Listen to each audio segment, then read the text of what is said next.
this end. I thank you. I thank the representative of Guyana for the statement. I now give the floor to the representative of France. Merci. Thank you, Mr. President.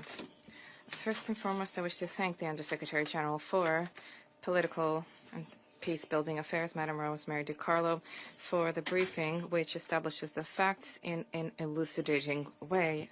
I welcome the presence among us of His Excellency Sheikh Mohammed bin Abdulrahman bin Jasmin Al-Thani, Prime Minister and Minister for Foreign Affairs of Qatar, as well as His Excellency Mr. Ayman Safadi, Deputy Prime Minister and Minister for Foreign Affairs of Jordan, and His Excellency Mr.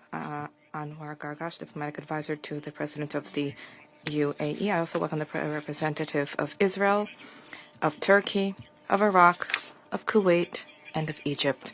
Mr. President, thank you for having convened this emergency meeting, which has been supported by France, as was clearly expressed by the President of the French Republic. The strikes claimed by the State of Israel, which struck Qatari soil on 9 September 2025, are unacceptable, regardless of the motivation. There is an important need for the Security Council to condemn them. France reaffirms its commitment to respect for the sovereignty and territorial integrity of Qatar in accordance with the principles of the Charter of the United Nations.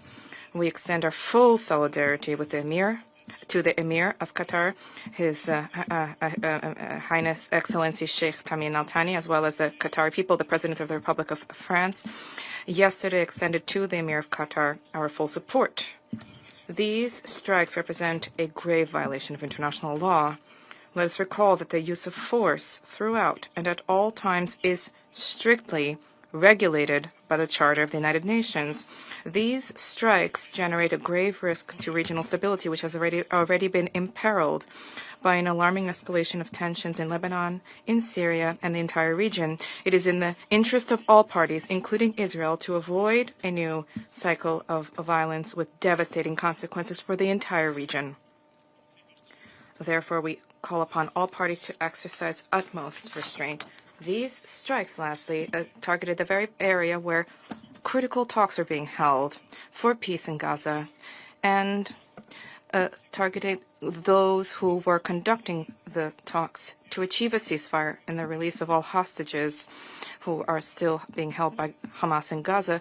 This needs to remain our paramount priority. Once again, France reiterates our unequivocal condemnation of the heinous crimes of Hamas, a terrorist movement, and the linchpin, and we call upon the movement to release the hostages and to renounce violence. The permanent state of war in Gaza cannot continue. France calls upon all parties to remain engaged in good faith, to return in good faith negotiations to end this war in Gaza.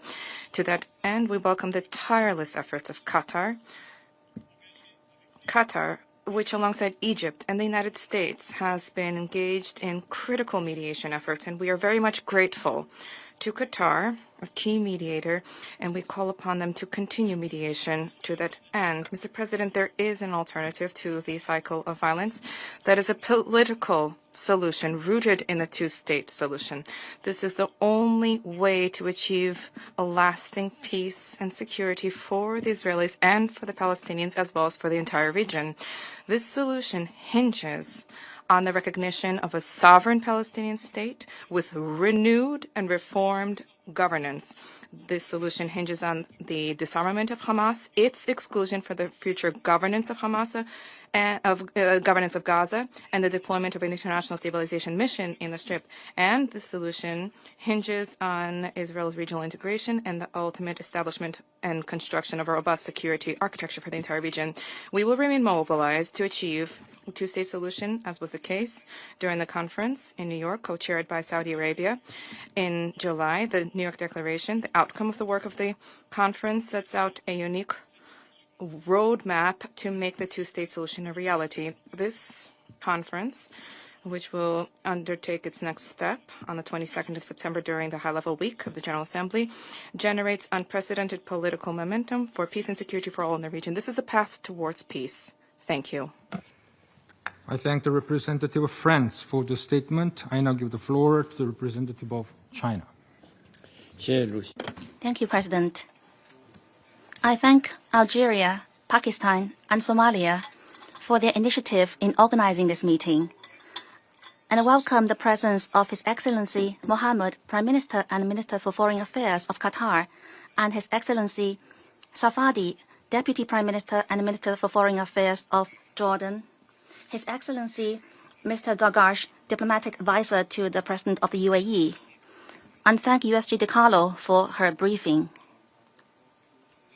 On September the 9th, Israel launched an attack on Doha, the capital of Qatar, in flagrant violation of Qatar's territorial sovereignty and national security, international law, and the UN Charter, and efforts to achieve peace. China resolutely opposes this and strongly condemns such an act. It is well known that Qatar, as an important mediator in the ceasefire negotiations, has made great efforts to promote the ceasefire and restore peace in Gaza, which has been highly appreciated by the international community.